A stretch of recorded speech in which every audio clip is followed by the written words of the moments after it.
やつはない？あ、じゃあそっちに。全部ここ脱いだんで。はい、わかりました。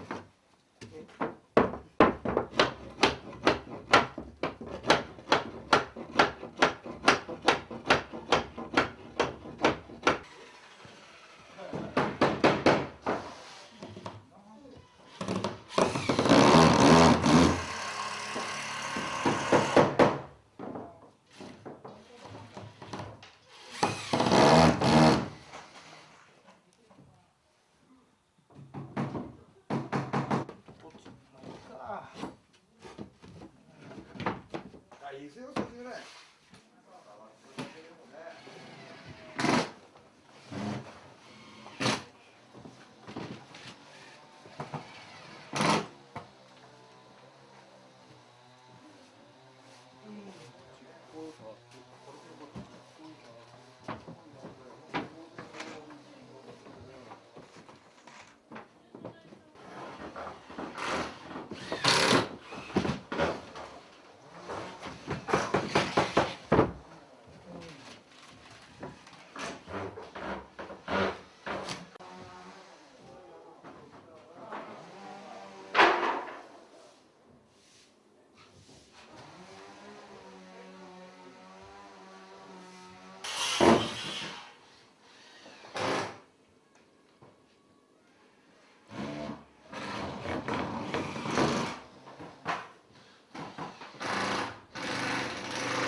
た方がいい。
今度釘にはしちゃいます。釘。釘ね。釘あるもん。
みんな本当にこの辺の人は津波来ると思ってないし、はい。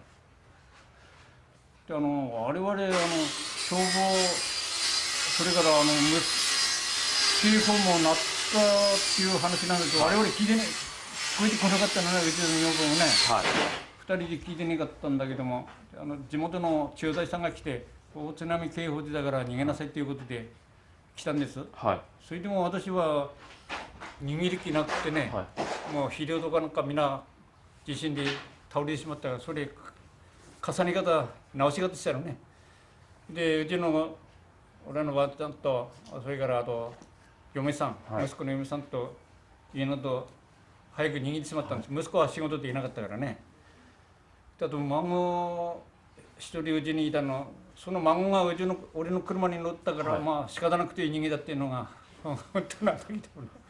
じゃあ、はい、お孫さんいらっしゃらなかったらそのまま片付けとかされず、はい、孫乗ったからもう仕方ないからいいかなと思ってたら、そこの信号止まってはね、ここ県道ね、ものすごく混んでたんですよね。でもようやく抜けて途中まで行ったら、仙台飛行場に津波入ったっていうラジオで言ったのね、ちょっとこう何気なくああと思ってこう見たら、ここだから波遅かったと思うんですよ、はい、そっちの方ね、田んぼの方ね、はい、車がずーっと流されていくのを見たんですよね。それで津波来たっていうのははっきり分かったのね。それはじゃあもうここの前の通りをもうちょっと岡田省側に行った途中ぐらいで、その頃まだここは俺の行く頃まだ水来なかったんですよ。ただそっちの方が早かったのね。堤防決壊したんだよね。はい、川口のセザンプリの近くね。七北川の方。七北川。それが水そっちに行ったから、多分こっちに来なかったのかなと思って、遅かったのかなと思ってね。水もうその勢いで流れたらしいから我々は見てないけどね。車が流れたのはじゃあ七北側の方っていうか北側の方に見えたんですか。我々岡田小学校が避難所になっているので、そこに逃げたんだけどね。で途中まで行って小学校の近くまで行ったらもう車行けなくなって、で車置いて逃げろっていうことになったんで、もう歩く人が今波来てから危ないから早く逃げろってなって、車置いて学校の屋上まで行ったんです。はい、でまあ車は当然ダメになっちまったけど、命はでも助かったからね。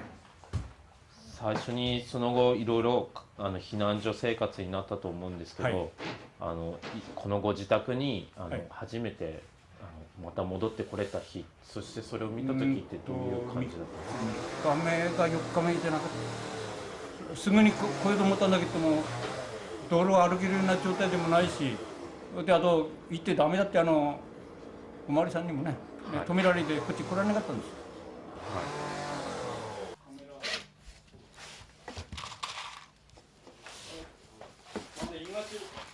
探さなくたってあるんだけども、テレビでもうプリントするのに持ってないから、テレビで見るだけで、はい、それ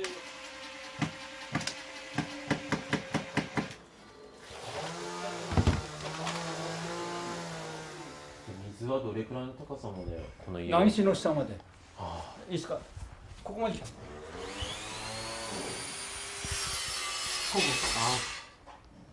こ。もうちょうどこの辺。人の高さよりも埋まっちゃうぐらい。あとよそのうちのタンスなんかも入ってきてるし、うちのタンスそっちの方流れて、もう建具っていうのはほとんどなかったから、でうちの前とか後ろ、うちの屋敷に車が8台ですか、はい、8台入ってで、その蔵の塔に窓の木ボーンと入って、だから塔ないんだけどね、はい、その上に車乗っかってそんな状態でね、20、30にこういろんなもの上がったりしてるんですよ。なんか少し失礼な言い方になってしまうかもしれないですけど、その時には今みたいに、はい、もう一度この家に住めるって思って、もうダメだなと思ったね、正直な話。こういうふうになったら全然思ってなかったよね。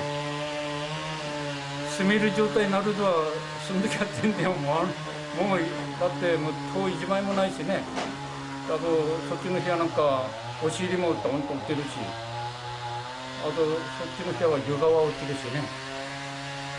それが少しずつ住めるかなって思って行ったのはどういうようななんか流れだったんですか？まず部屋の中の瓦礫、かなり建て替えて前の瓦礫出さないでここから出せなかったもんだから、かなり時間はかかったけども、やったとんだよな。それで5年かかったかな。それで瓦礫なくなって、畳もなくなって、今度やることねえしょ。仕事何もねえから、もう床板取ったりしてね。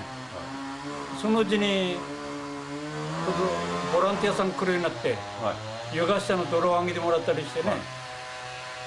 あとうちに親戚に大工さんやってる人いたもんだから、はい、うちとにかく見てもらったんですよ。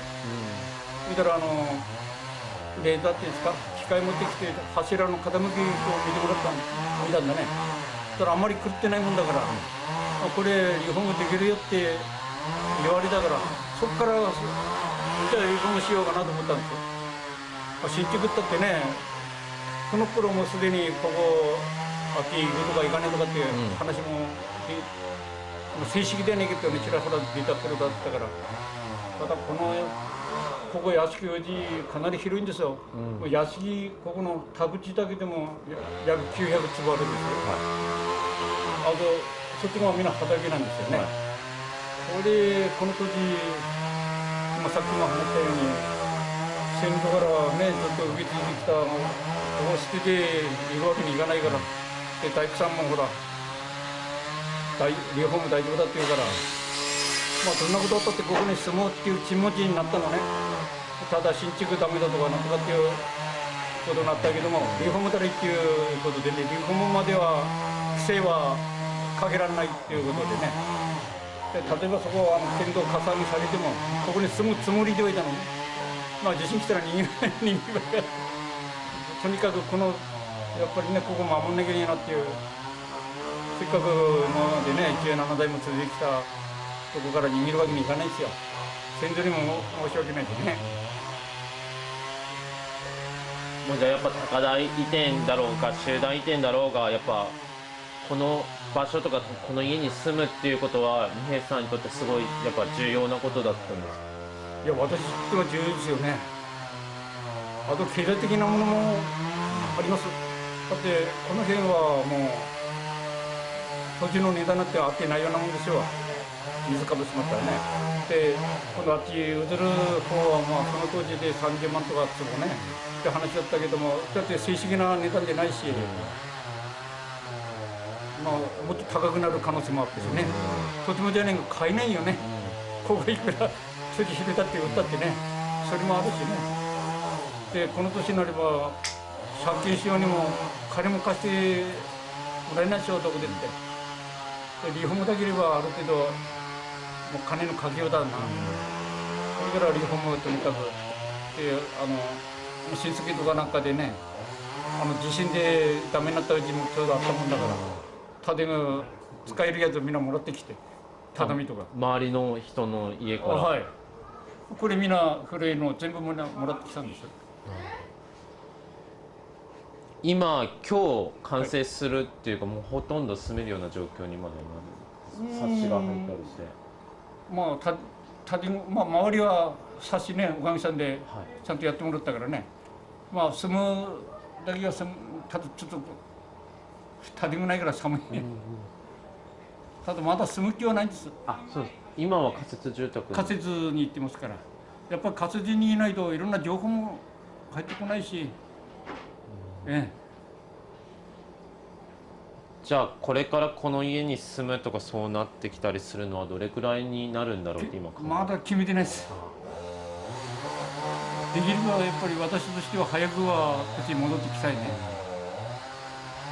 でもやっぱ一緒に入られてる同じ地区の方とかのやっぱつながりとかもあると思うんで。それもありますよね。ここまだこっちの方がほとんど入ってないんですよ。そっちの下の方はだいぶね、入ってる人いるようなんですが、ただ詳しく分からない。ここではお寺さんぐらいかな。信号からこっちこう来て、こっち側ほとんどいないんですよ。まあ寂しいっていうのもあるし、不用心だっていうのもあるし。じゃあ最後にちょっとずつこうやって復旧してきたと思うんですけど、はい。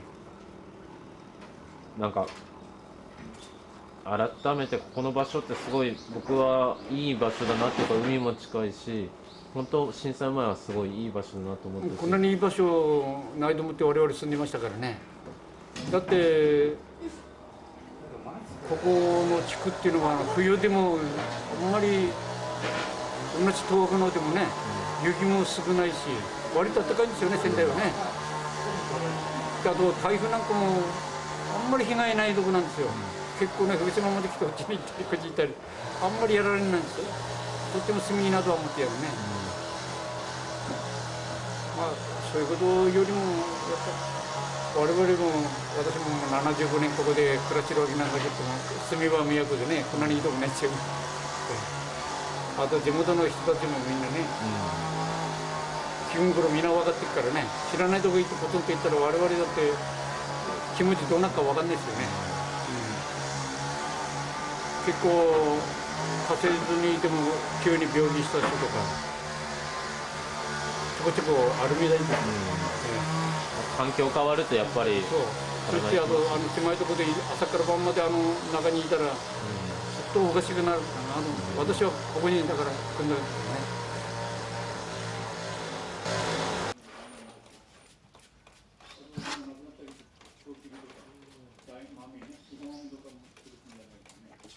色が違う。本当？白い。白っぽいですね。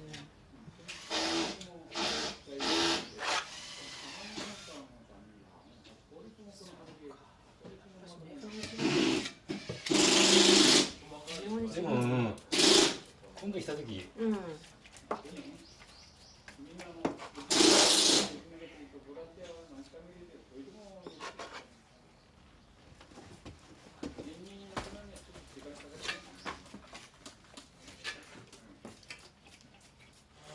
でもなんかやっぱ今日なんかこたつに座られてるところとか、あとなんか普通のお台所に立ってるとか見ると、なんか普通の風景が戻ってきたのに、なんかちょっと感動しました。今朝もあっちから帰ってきてふすまこう閉めておくとね、もう全然昔の香りにはなあなって喋っていたのね。ただこう上げればほらね、こっちのこう今日真っきれいになったから今朝までからしてたからね。気持ち落ち着くね、やっぱりね。なんか本当住めるなっていうのが、本当僕たちでも。もうね、絶対ここからもうやっぱり正解だったなと思う。これ。